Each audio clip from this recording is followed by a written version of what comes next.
Isa López, el thriller y True Detective, Tierra Nocturna.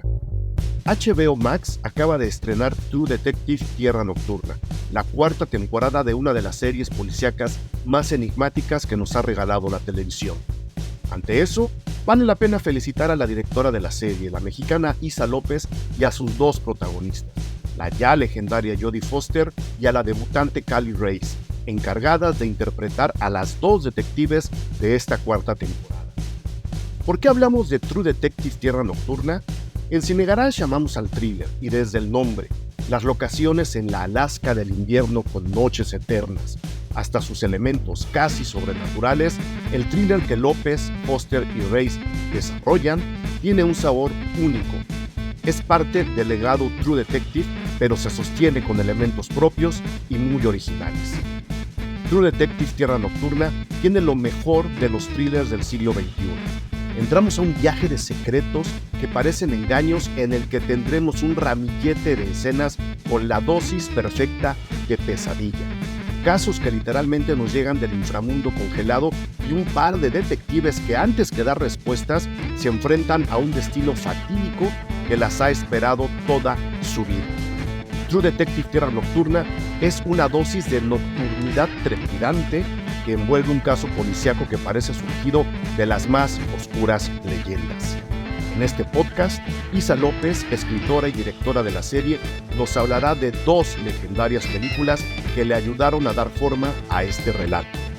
La recomendación, True Detective Tierra Nocturna puede verse en HBO Max. La segunda recomendación, escuchen a la directora Isa López hablar de los thrillers que forjaron parte del espíritu de la serie. De eso trata este episodio. Yo soy Eric Estrada. Esto es Cine Garage. Aquí cabe todo el cine. Queridísima Isa López, no sabes el gusto que me da volver a hablar contigo. Hemos platicado muchas veces, pero ahora hay una ocasión especial para hacerlo. Me da muchísimo gusto que tu carrera haya evolucionado hacia tantos frentes y en particular hacia uno que me gusta mucho, que es el thriller, el relato policíaco, todo lo que podemos hablar alrededor de ello, que ahora se puede ver en True Detective Tierra Nocturna. Entonces, te doy de nuevo la bienvenida a los micrófonos Cine Garage. Me da muchísimo gusto contactarte y te agradezco enormemente que me hayas abierto una ventana en tu muy apretada agenda. Bienvenida a Cine Garage, Isa. Querido Eric, pues feliz siempre. O sea, sí, hay un montón de cosas y carreras y promociones que hacer con la serie porque HBO nos avienta muy grande, pero hay un lugar muy especial en mi corazón siempre para tu trabajo porque has estado conmigo desde Efectos Secundarios, cuando se llamaba Radicales Libres, imagínate. Entonces hace mucho Desde tiempo. Entonces. Entonces, pero ahora te digo, estamos ya en un terreno distinto en cuestión de género. Si es que ya los géneros son algo puro, yo creo que ya los géneros están todos mezclados con todos, lo cual me alegra mucho también. Pero no en cuestión de autoría. Yo siempre he reconocido muchos puntos dentro de tu trabajo que te convierten cada vez más en una autora sólida, y ahora creo que tienes una oportunidad de oro para volverlo a demostrar, que ya lo has ido demostrando. Creo que el caso de Vuelven fue así como una marca que dejaste muy clara, no solo en tu carrera, sino en lo que el propio cine mexicano, la mezcla de creadores, en este caso, hablando de True Detective, de los dos lados de la frontera, puede lograr. Y me da mucho gusto que podamos, a propósito de la serie, a propósito del inicio de True Detective Tierra Nocturna, hablar del thriller. Isa, no sé, se nota, ¿no? A la hora de ver la serie, de ver el primer capítulo, se nota que el thriller te gusta, le sabes, pero no sé qué tanto te ha influenciado en tu carrera como directora, como guionista. ¿Qué tanto veías antes como cinéfila, digamos, común y corriente alrededor del thriller? Pues mira, Eric, tú sabes que soy una consumidora de cine y de literatura ávida de toda mi vida y una profunda geek total. Entonces, de la misma manera que siempre que soy un amante del cine de terror y que no lo ejercí en mi carrera hasta tarde, hasta que no me quedó otra porque ya no lo podía contener y se vuelven. Y el thriller es otra pasión de toda mi vida, ¿no? películas absolutamente inspiradoras y que me llevan a querer hacer cine y que son formativas en mi vida, son thriller. Y tienen elementos de terror en ellas, ¿no? Son thrillers muy oscuros. Y cuando recibo la invitación para trabajar en True Detective, inmediatamente se me acelera el pulso porque hay una pasión. Creo que True Detective justamente tocó ese nervio de ese tipo de thriller, que es el que más me gusta. Esto no quiere decir que no adore un hit de Michael Mann o ¿sabes? Incluso la película de James Bond, que es otro tipo de thriller. Es la película de acción, pero sigue siendo una película tensa. Las consumo con una pasión loca. Pero este neo-noir con tintes de asesino serial, con aproximaciones a meditaciones existenciales y hablando de trasmundos oscuros detrás de la cortina de la vida diaria, me parece absolutamente fascinante. Entonces es pues, lo mero mío y creo que lo puedes ver en Claro. Tigres, en Vuelven, porque Vuelven en sí misma Ajá. es un thriller. Es una película de Ujú. terror porque tiene Por fantasmas. eso la mencionaba, sí. Claro, pero es un thriller sobrenatural, es lo que es Vuelven, ¿no? En su momento la crítica bellísimamente la comparó como un encuentro entre el laberinto del fauno y Ciudad de Dios, ¿no? Y el lado de Ciudad de Dios es un thriller policíaco al final del día, no policíaco, pero es una historia de crimen. Y en el Ujú. caso de Vuelven, de niños que están escapando y tratando de sobrevivir, un thriller. Entonces, es una historia de fantasmas en un nivel y en el otro nivel crimen. Entonces, creo que ahí fue donde HBO, al ver Vuelven, dijeron, esta persona puede entender el género de True Detective. Curiosamente lo vieron ahí, por eso recibí la llamada, ¿no? Entonces está todo conectado. No es una desviación, es una ampliación, ¿no? De esos géneros. Acabas de decir que te consideras una geek, lo cual me alegra porque pues yo también soy un geek. O sea, creo que todos somos nerds en distintos, no en distintos frentes.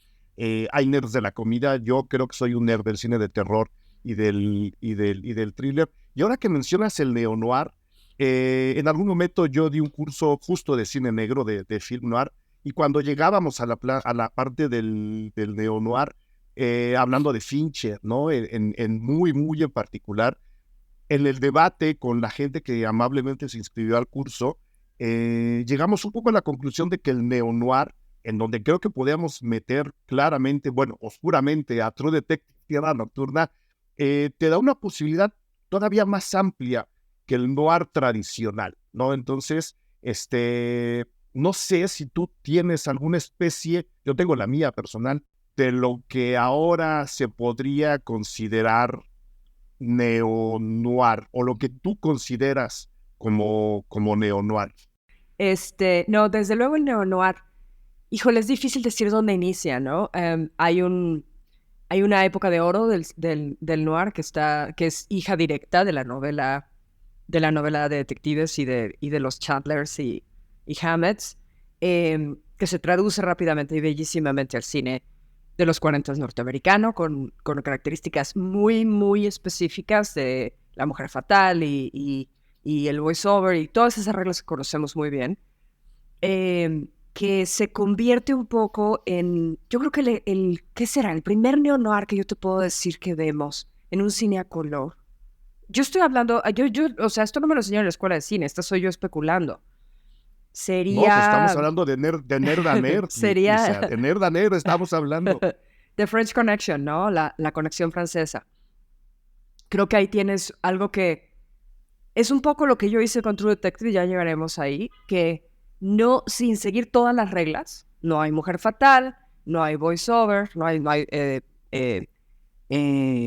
esa voz que nos narra, del narrador, pero sin embargo tiene todo el sabor, unos personajes muy similares de estos hombres fallidos, corruptos, violentos, con morales muy grises y que lo haces espectacularmente, ¿no? Y que es esencialmente un thriller, mucho más que las películas de los 40.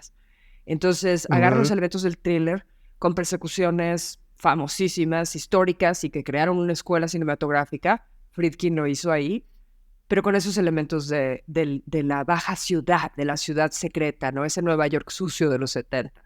Entonces, yo creo que seguramente estoy diciendo una barbaridad, me estoy saltando trabajos importantísimos, pero ese es el primer momento donde siento que que se reinventa el género del cine negro. Y se reinventa, perdón que te interrumpa, porque además Friedkin, mencionando y aceptando todo lo que tú estás diciendo, le mete un tono semidocumental que hace que la película, ¿no? Te diga, te puedes encontrar a este señor dando la vuelta a la esquina, ¿no? Y ahí como que la sangre te hierve de manera diferente al ver un noir o un thriller, voy a entrecomillar, tradicional. Creo que Friedkin le mete ese tono casi documental y convierte la película en una bomba emocional que contrasta mucho con la fotografía, que es súper fría, ¿no? Sí, es todo lo estilizado del cine negro de los 40, porque es profundamente estilizado y desde el estilo actoral, el estilo de fotografía. El hecho de que sea blanco y negro en sí mismo lo separa de la realidad, ¿no? De la percepción de lo real. Y lo hace estilizado. Y trae toda una influencia enorme del expresionismo alemán, ¿no? Y de esta idea de que las tormentas interiores de los personajes se derraman y llenan la pantalla en sus colores y en sus sombras, ¿no? Pero Friedkin lo enfría, como dices muy bien, y lo convierte, lo hace cotidiano y lo hace real. Y lo hace mundano, le quita mucho del romance. Y entonces, pero lo que gana, lo que pierde en romance, lo gana en ferocidad, en que lo que estás viendo parece que está sucediendo de verdad. El estilo Gene Hackman trabajando en un naturalismo excepcional. Y todos estos personajes secundarios que aparecen detrás, que parece que los agarraron en la esquina de las calles de Nueva York. Entonces, es una reinvención profunda del género, ¿no? Y creo que eso informa encarnaciones posteriores del fenómeno. Encarnaciones posteriores en donde ya me gustaría entrar en materia contigo, refiriéndonos, repito, a la nueva temporada que dirigiste y coescribiste, True Detective Tierra Nocturna, a dos thrillers que elegimos desde tu propio gusto para platicar en este podcast. Son dos thrillers, son dos películas, repito, que ya tienen mezcla de géneros muy, muy peculiar, de las que sí, ya hemos hablado en otros podcasts de Cine Garage, pero que ahora creo que desde tu punto de vista y pudiéndonos comparar con lo que estás haciendo y con lo que hiciste en la serie, pueden adquirir un nuevo nivel de lectura, que es donde a mí me interesa que la gente que escuche este podcast, que nunca dejaré de agradecérselos, pueda ver, ¿no? Que una película, más allá de la edad de uno que va evolucionando a la hora de envejecer, una película tiene muchos frentes de lectura y me interesa mucho escuchar desde tu punto de vista, habiendo tú elegido Seven, cómo es que esta película te gusta a ti personalmente y qué has usado de ella a nivel profesional para tu trabajo en la actualidad. Es uno de los dos thrillers, aunque ya mencionamos uno, Contacto en Francia o The French Connection. Es uno de los dos thrillers que elegiste, Seven, de David Fincher, Isa. Entonces, ¿por dónde te gustaría empezar a agarrar a Seven? Que te lo digo, desde ahora es una de mis 7 películas favoritas en la vida. 7, es interesante que sean 7 y Seven sea una de ellas. Siendo Seven, me voy a quedar ahí. Sí. Pues mira, creo que yo no conozco a nadie que no le guste Seven. Y es curioso porque es una película tan oscura y tan violenta. Aunque la violencia rara vez la ves suceder. Estás viendo lo que pasa después de la violencia hasta el mero final. Y gente que no es de cine de terror, la ama. Y la película es una película de terror, no nos equivoquemos, ¿no? Está hablando de misticismo de una manera muy torcida.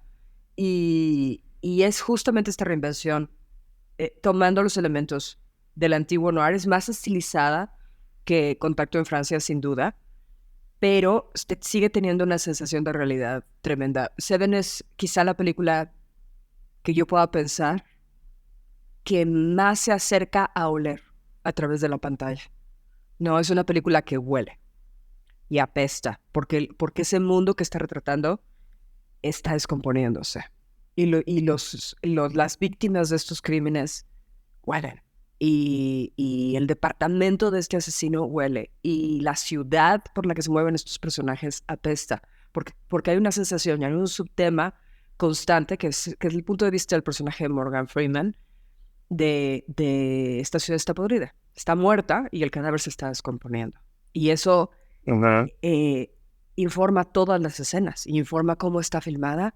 Informa todo el estilo de actuación, la puesta en cámara, todo, que es una maravilla. Entonces yo la vi en el momento que salió en pantalla en México, que debe haber sido el año del señor de 1990. La película es del 95. Iba a decir 94, 95, sí. Es 95, sí. Y es un shock verla en cine cuando no estabas preparado para ver una película así. Lo único que tú podías haber preparado psicológicamente para esa película es la otra película que discutiremos después. Al ratito. Pero sin embargo, esta es una reinvención del género profunda y que reafirma esta escuela del cine de asesinos seriales y los policías que están tratando de atrapar a estos criminales que a veces están conectados con misiones que vienen de un cosmos más amplio, ¿no? Entonces, ¿por qué llego por qué estoy hablando de Seven ahorita? Es porque cuando recibo la misión de True Detective y me vuelvo a sentar a verla, fíjate que cuando vi True Detective en la televisión, yo la vi religiosamente el domingo que HBO soltaba el capítulo y me sentaba a ver. Yo no la vi años después, ni la bingé, la vi como se fue soltando en su original y nunca la volví a ver, curiosamente. Creo que la vi y fue una cosa que satisfizo y no me dejó con la necesidad de revisar. Pero no relacioné en ese momento a True Detective con Seven, curiosamente. Y cuando recibo la misión de reinventar el género, de revisitar y reavivar la franquicia de True Detective, inmediatamente me siento a verla otra vez, ¿no? Lo primero que me sucede es que es mejor de lo que me acordaba, porque la primera vez que la vi lo hice con un poquito de escepticismo y un poco de ego más juvenil. Esto está muy bien, pero esto podría haber estado mejor y bla, bla. Uno, ¿no? Desde su asiento con su sangre. coca. Sí, ¿no? Sí. Y ya cuando te dicen, a ver, vas, y te sientas y lo ves, dices, híjole, esto está muy bien hecho. Está muy bien hecho, está muy bien escrito, está muy bien actuado, está increíble e impecablemente dirigido. Creo que en una conjunción de trabajos brillantes, que por eso la convierten en una serie que 10 años después, estamos casi al día, 10 años de su estreno, la gente no la puede olvidar. No la puedo olvidar y te lo digo porque me estoy enfrentando todos los días con la constante comparación entre lo que yo hice y esa primera temporada, ¿no? Y es tan buena porque la escritura, porque los guiones son buenos, el cast es impecable, la dirección, el diseño de producción es increíble, esa Luisiana gótica, sudorosa, llena de criaturas extrañas y creyentes en dioses, y es muy, muy, muy parte de lo que hace esa película. Y sobre todo, para mí, el highlight de todo ello es la dirección de Cary Fukunaga, que dirigió todos los capítulos él, y es una labor impecable, desde el diseño del cuadro hasta cómo está filmada, hasta las diferentes texturas que usa. Es una clase de dirección cinematográfica. Claro. Pero la veo y entonces me golpea inmediatamente que es Seven.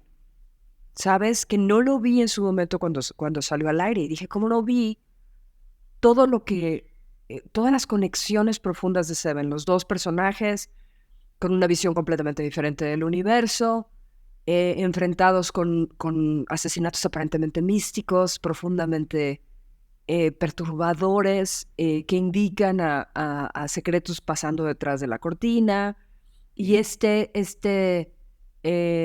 escenario detrás de ellos, este backdrop se dice en inglés, que quiere decir el mundo que está detrás de ellos, que es casi un personaje, o incluso más un personaje que ellos. En el caso de True Detective es Bayou, y en el caso de Seven es en Nueva York.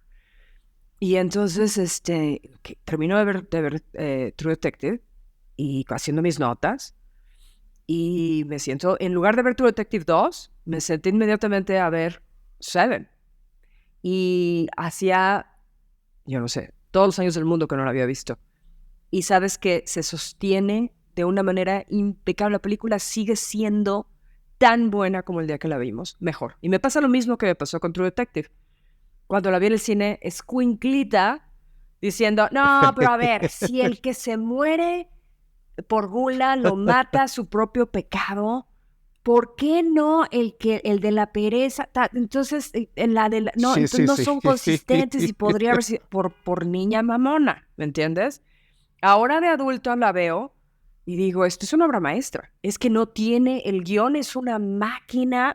No hablemos ni siquiera, llegaremos a la dirección de Fincher, que nos deja conocer a Fincher, ¿no? Había hecho Alien, la tercera, vilificada. Venía de Alien 3 sí. y es esta película, nomás para que la gente más joven contextualice, esta es una película anterior al Club de la Pelea, ¿no? Sí. Él venía de Alien 3, que a él mismo no le gusta mucho. A mí me encanta. A mí me encanta. Él ha dicho muchas veces que no lo dejó muy feliz y arma esta, como dices, ¿no? Esta máquina de oscuridad urbana. Sí, exacto, es una máquina, muy bien puesto, es una máquina de oscuridad urbana. Él viene de hacer Alien, viene de publicidad. Y luego hizo Alien, la tercera, que fue vilificada. ¿Es la tercera o es la cuarta? Es la tercera, es Alien 3. Sí, la cuarta fue Juno. Es la tercera. Que también me gusta, ¿eh? A mí me gusta más la de Fincher. Sí. Pero la de Juno tiene sus cosas, ¿eh? En fin, película vilificada, otra vez porque es muy difícil hacer secuelas, déjame decirte. Pero, sobre todo secuelas de películas que son amadas, ¿no?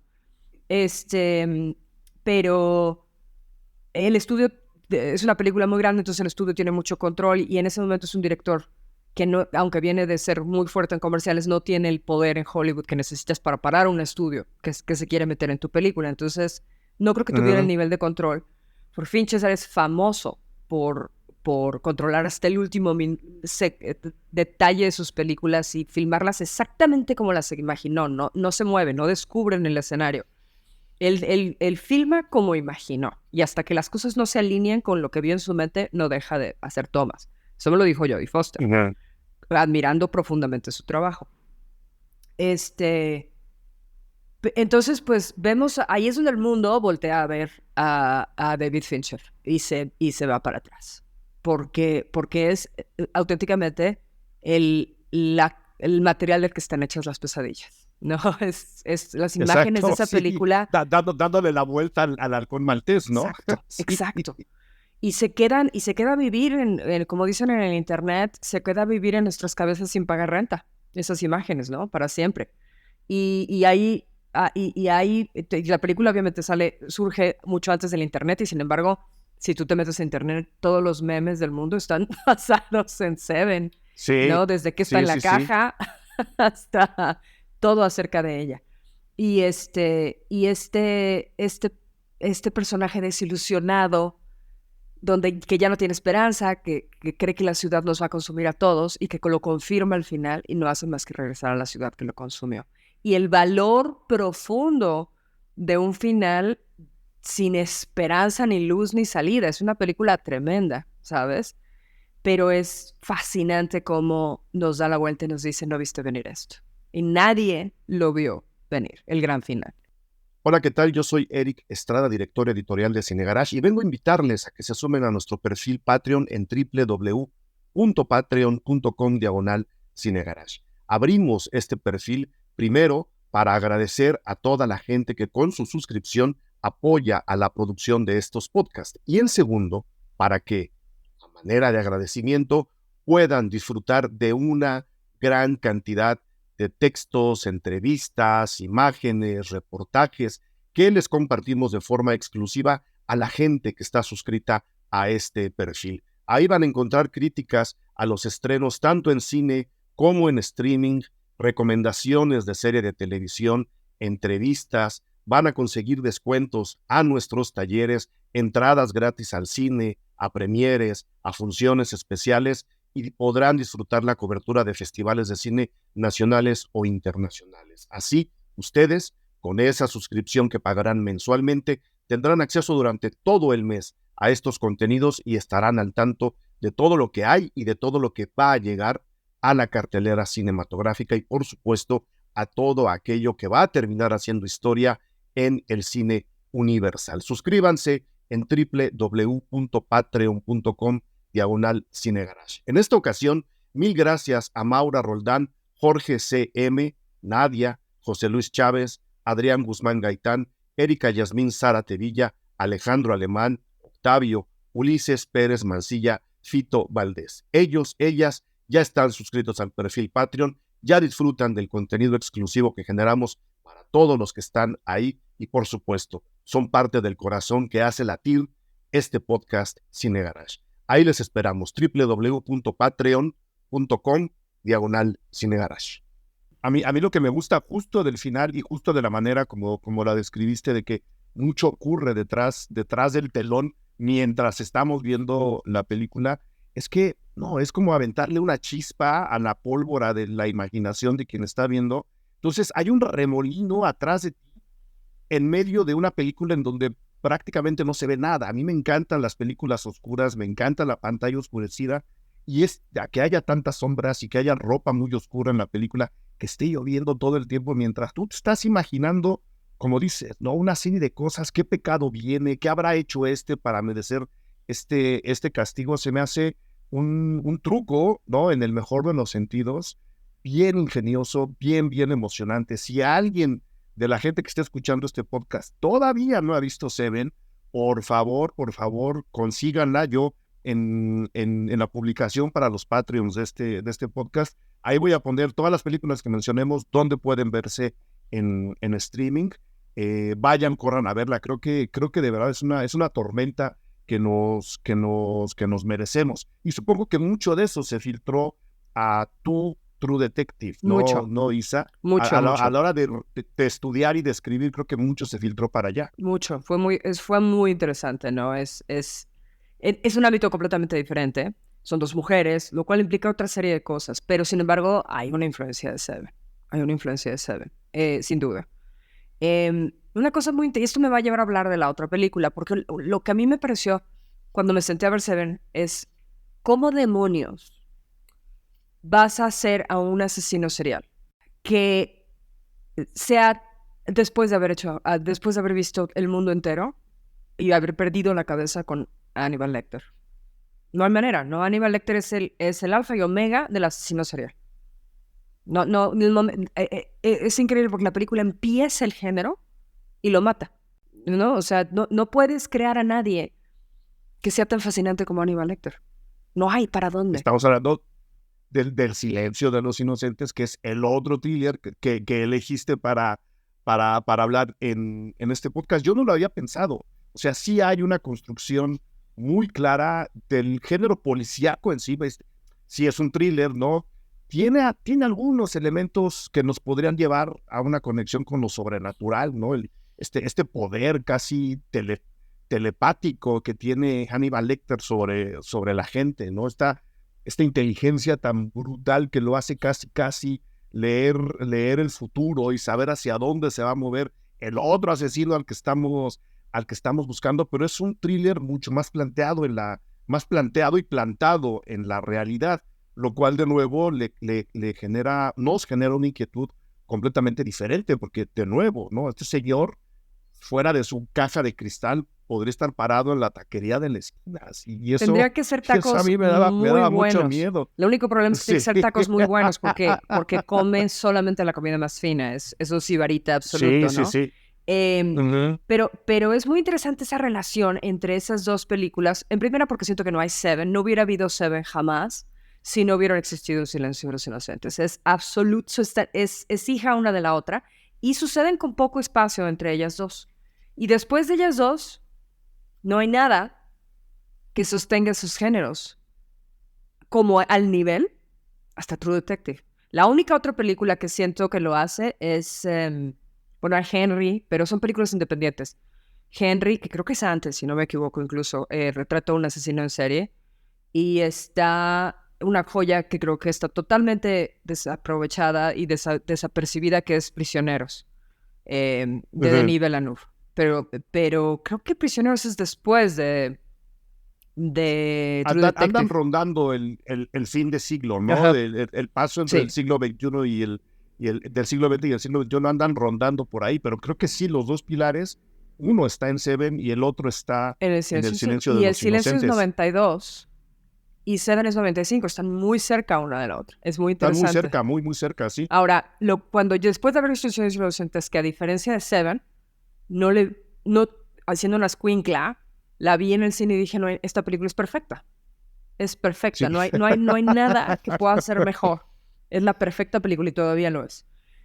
Seven yo la vi y todavía le quería arreglar cosas, que ahora viéndola es perfecta.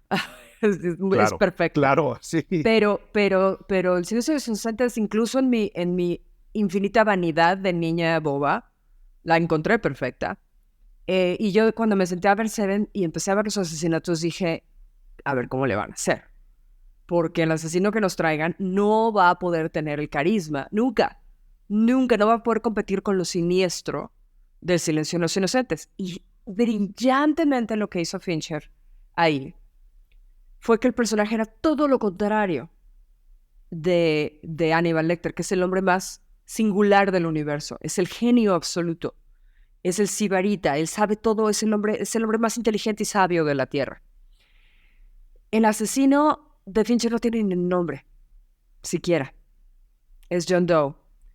Y tiene la cara más anónima del planeta, porque Kevin Spacey, siendo un gran actor y con otros muchos problemas políticos en los que se ha metido y de comportamiento posteriores, tiene una cara bastante anodina. Lo viste anodino, le borran las huellas digitales y se convierte en nadie. Entonces, como no puedes competir con el personaje más fascinante y complejo, lo que haces es hacer el antipersonaje. El personaje que no existe. Es la única manera.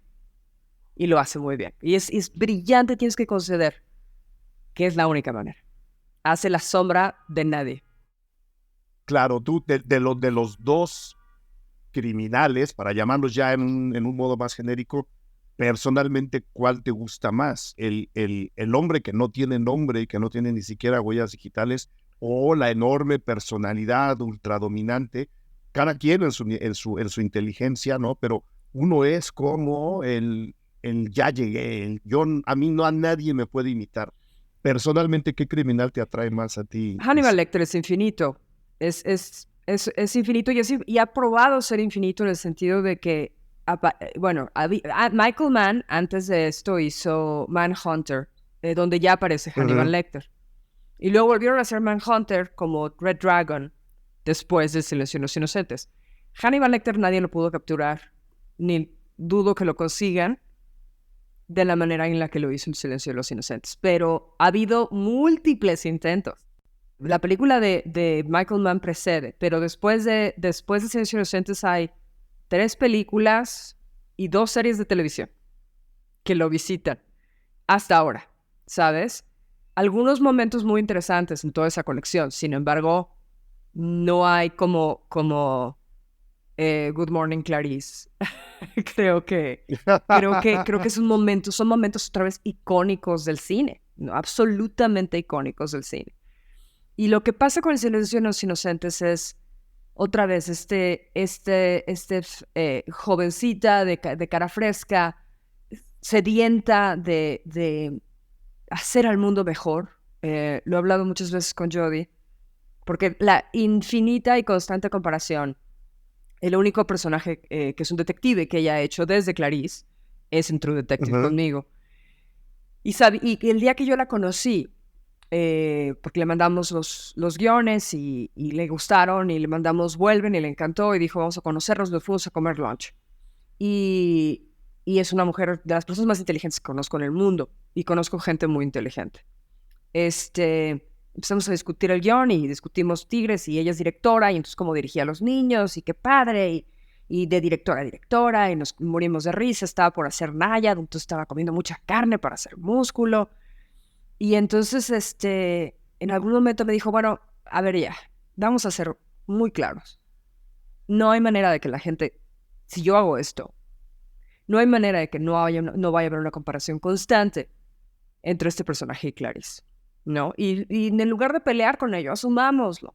Y me encantó que dijera eso, porque yo pensé tontamente que a lo mejor está cansada de ser eternamente referenciada a Clarice, pero adora el personaje y adora la película. Entonces, no podría haber dos personajes más diferentes que Danvers y Clarice, ¿no? Sí. Pero, sin embargo, hay como una sensación de esta jovencita que quiere arreglar el mundo, a diferencia de esta Danvers que ya se dio por vencida hace mucho tiempo y lo único que quiere es agarrar su cheque e irse a su casa a ver su fútbol. Es más como Morgan Freeman en Seven, ¿no? Sí. Exacto. Hay esa reversión, ¿no? Y más Clarice es el personaje de Finn Bennett que se llama Peter Pryor.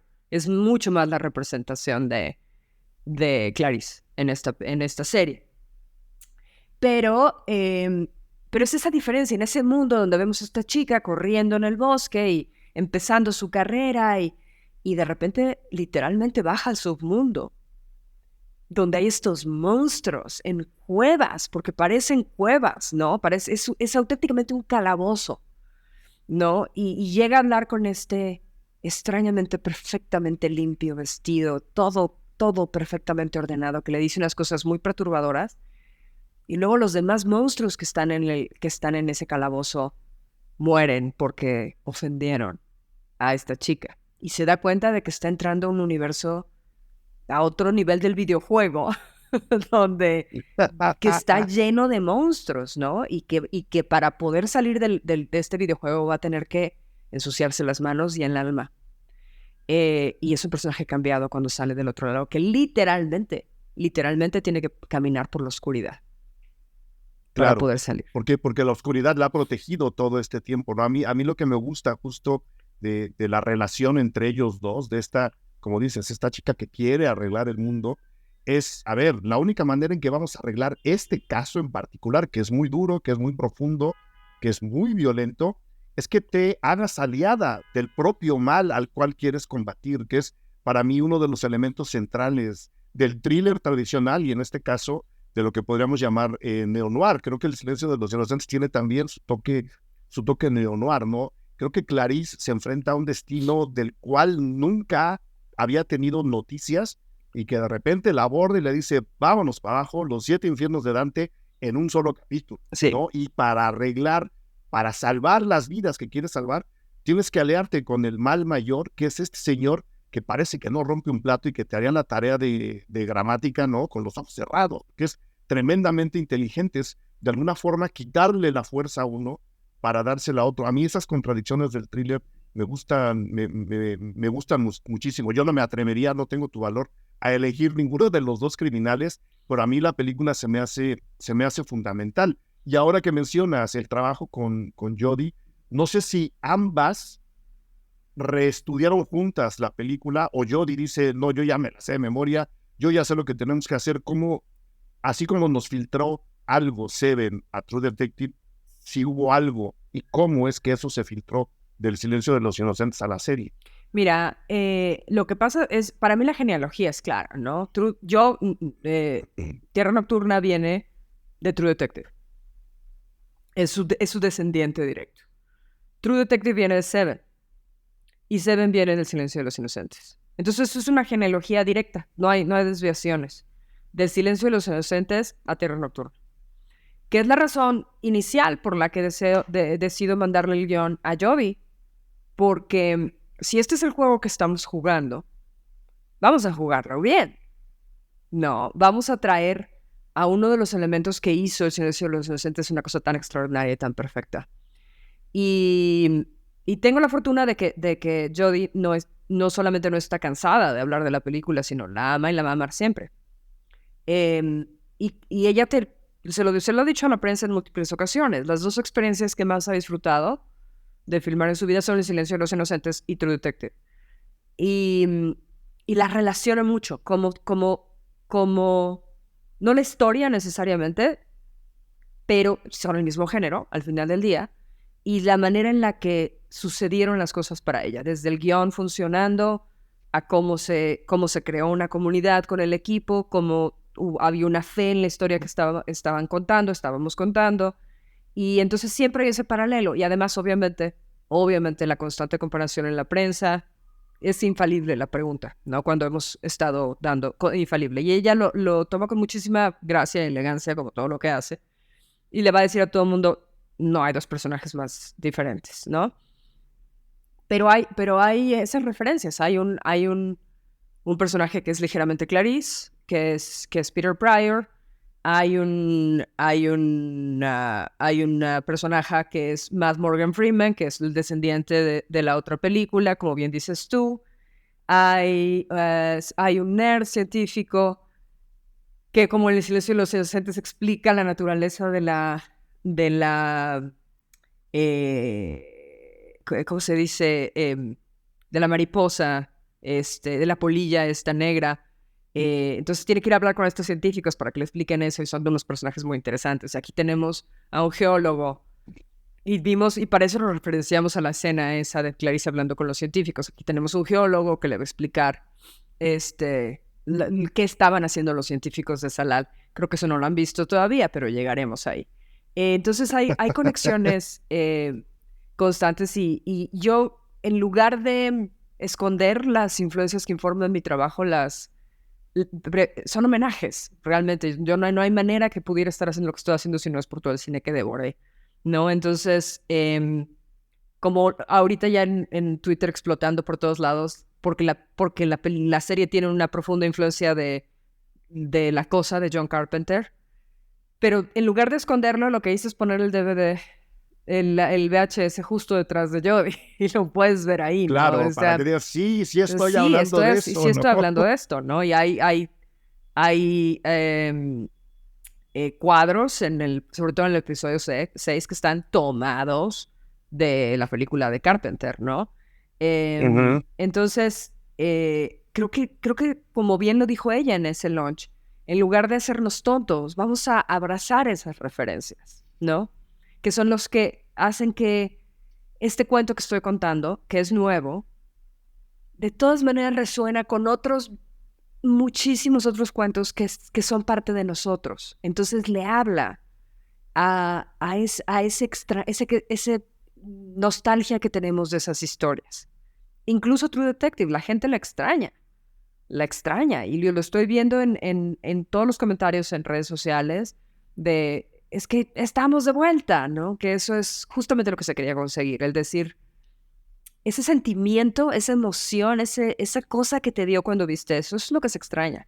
No necesariamente el personaje, lo que estás extrañando es la emoción que creó, experimentarlas, el pulso, ¿no? Y eso es lo que estoy tratando de reproducir con esta historia. Ahora que mencionas The Thing, y perdón que me salga del thriller para entrar al terror, porque sé que te gusta el terror, que es un género que yo amo con locura, pasión y desenfreno. ¿Qué tanto te gusta The Thing? Yo, la verdad, es de esas películas, ocurre, especialmente la pasan en Navidades, lo cual siempre agradeceré al programador loco que la pone en la tele, ¿no? Que no tiene nada que ver, excepto la nieve. Siempre que está, me quedo. Y si algún día no tengo absolutamente nada que hacer, esa sí es una de las 10 películas que puedo llegar a poner y volver a ver. ¿Qué tanto te gusta ese John Carpenter en particular, el de ese terror con esa ciencia ficción en los confines del planeta, que es un poco lo que ocurre con True Detective? Ocurre allá, ¿no? Sí. Lejos, donde la brújula ya no alcanza. ¿Qué tanto te gusta The Thing? Amo The Thing. La amé desde su primer momento. Fue la primera versión que vi, porque hay una versión anterior, es un remake. Sí. Y luego, sí. Y luego hay una posterior. Hay una que es una secuela de lo que pasa. No, espérame. Es una precuela. Es lo que pasa en la estación donde están los noruegos. Entonces ha sido revisitada. Dicho lo cual, es una pequeña máquina de perfección, ¿no? Tiene uno de los mejores finales nunca existidos en el cine de terror, de absoluta incertidumbre. No lo cuentes. No. Nada más voy a decir que es de absoluta incertidumbre. Sí. Tiene uno de los mejores principios en el cine de terror. Empieza con un long shot, una toma muy abierta desde un helicóptero de un perro corriendo en la nieve solo. y no entendemos por qué. Lo está siguiendo el helicóptero al perro, ¿no? Y nos damos cuenta que le están Con una disparando. escopeta. Lo están ¿no? disparando, Sí, lo sí, quieren sí. matar. Entonces todos decimos, no, maten al perrito, es la regla número 1 de la película de terror, no maten al perrito. Y así es como empieza. Y se pone muy complicado. Ahora, lo que pasa con las nuevas generaciones que se enfrentan a The Thing es que les cuesta trabajo los efectos especiales, porque el maestro Robotin, que es el que hizo todo, esto es obviamente antes de los efectos digitales, hizo en esa película en particular unos de los monstruos más increíbles jamás, nunca hechos para el cine. Pero todos son prácticos, entonces son marionetas Sí. espléndidas, pero se ven como marionetas, se mueven como marionetas. O sea, cuando digo marionetas no estoy hablando de Plaza Sésamo, seamos claros. Pero son criaturas que se crearon con látex y extraordinariamente bien hechas en el set y se mueven. Son mecánicas, Son ¿no? mecánicas. Por decirlo así, sí. Entonces, la gente que está acostumbrada a los efectos digitales les saca mucho de onda estos efectos prácticos. Pero es un salto mental. Nosotros nos es menos difícil porque crecimos con ellos. Pero para esta generación que creció después de Terminator 2, pues es muy difícil ver estos efectos prácticos. Sin embargo, es un salto mental, ¿no? Es como ver cine en blanco y negro. Pues efectivamente no es como la realidad, pero tiene su estética y tiene su chiste. Entonces, una vez que pasas la pequeña barrera de la estética, es de hecho mucho más interesante que haya tentáculos moviéndose porque se están moviendo de verdad y porque de verdad te pueden golpear en la escena, ¿no? Pero la trama es un Kurt Russell. Bueno, siempre que trabajó con Carpenter está excelente. Pero es un Kurt Russell, creo que el mejor que hemos visto, ¿no? Siempre será el top Kurt Russell para todos nosotros. Y es una estación de investigación científica en la Antártica. Entonces, de nuevo, muchas ¿no? relaciones. Ciencia contra, no sé cómo llamarle, ¿no? En este caso es una aproximación más hacia lo extraterrestre, pero que termina siendo también sobrenatural. Sí. Es otra vez este choque que nos acelera el pulso. A mí esa combinación me enloquece. Exacto, lo muy real con lo muy fuera de la realidad que experimentamos todos los días. Que es muy interesante ahorita porque otra vez viendo redes sociales y leyendo publicaciones y muchísimas publicaciones en Estados Unidos y están especulando de si lo que está pasando en Salal, en mi serie, es extraterrestre. Que es interesante leer eso. No voy a dar spoilers, pero me sorprendió leerlo. No. Tenemos que verla, tenemos que verla. Que hemos hablado un poco de extraterrestres. A final de cuentas, Hannibal Lecter es un poco extraterrestre, ¿no? El villano de Seven es un poco extraterrestre. Son inhumanos. Creo que sí. Son inhumanos, exactamente, son inhumanos. ¿Algo más que te gustaría agregar, Isa, alrededor del thriller, de alguna recomendación especial que te haya caído durante la grabación de este podcast para la gente que escucha Cine Garage? Y que te lo digo desde ahora, te admiran mucho, ¿no? Yo que estoy manejando redes y que luego se habla y que cuando ocurrió devuelven enloquecieron y ahora con la serie están muy interesados e interesadas. ¿Algo que te gustaría agregar, comentar para ellos, para ti misma? Pues nada, que el consumir las historias, el consumir ese cine, el consumir esa televisión, el consumir esas novelas o esas novelas gráficas o esos cómics, e incluso, porque hay ejemplos extraordinarios, esos juegos de video. No es una pérdida de tiempo, chicos. O sea, no importa lo que les diga la mamá, la tía, el tío, el abuelo, es una inversión. O sea, todas las horas de mi juventud que quemé viendo televisión y leyendo cómics y que me decían, ¡sal, haz algo de tu vida! Bueno, es lo que hizo algo en mi vida, ¿no? Es donde paga. Entonces, pues todos mis años de vaga son los que me dieron una profesión y el ser un geek y ser una aislada que lo fui en la escuela porque no era como los demás niños, porque a mí lo que me gustaban eran las películas de terror y resulta que es lo que me dio una carrera y lo que hizo mi trabajo lo que es, ¿no? Es esa combinación de haber crecido viendo La Cosa de Carpenter y Fanny y Alexander al mismo tiempo, ¿no? Entonces se vuelve un universo pues muy extraño y se vuelve tu voz. Entonces, celebren la pasión que tienen por consumir las historias. Muy bien, ¿no? Y por construir su propia voz, en tu caso una voz que cada vez, ¿no? Y se identifica todavía más como única, lo cual te quiero agradecer y te quiero felicitar. ¿Qué tan activa? Sé que estás muy cargada de trabajo ahora. ¿Qué tan activa estás en redes? No sé si quisieras darlas para que la gente te pueda seguir por ahí. Estoy más de lo que quisiera en redes. Es parte de la chamba, es curioso, ¿no? Es que o no estás en lo absoluto. Es trabajo también, sí. O sí. porque también porque los fans preguntan y se acercan y, ¿sabes? Y hay que darle sus patadas a los troles y hay que abrazar a los fans y hay que decir gracias por ver, ¿no? Entonces estoy activa en las únicas dos. Estoy en Twitter como Isita López, Isa con doble S, Isita López. Estoy en Instagram como Isita López. Estoy en Blue Sky, pero Blue Sky es todavía muy chiquita, entonces vale la pena más bien Instagram y Twitter. Muy bien, para que la gente te siga, te pregunte y sobre todo te felicite. Muchísima suerte con la serie, muchísima suerte con todo lo que venga, Isa, y de verdad millones de gracias por haber abierto esta ventana para la gente que escucha el podcast Cine Garage. Te mandamos un gran abrazo y un agradecimiento gigantesco por todo tu trabajo. Muchas gracias a ti, Eric. Siempre, muchísimas gracias.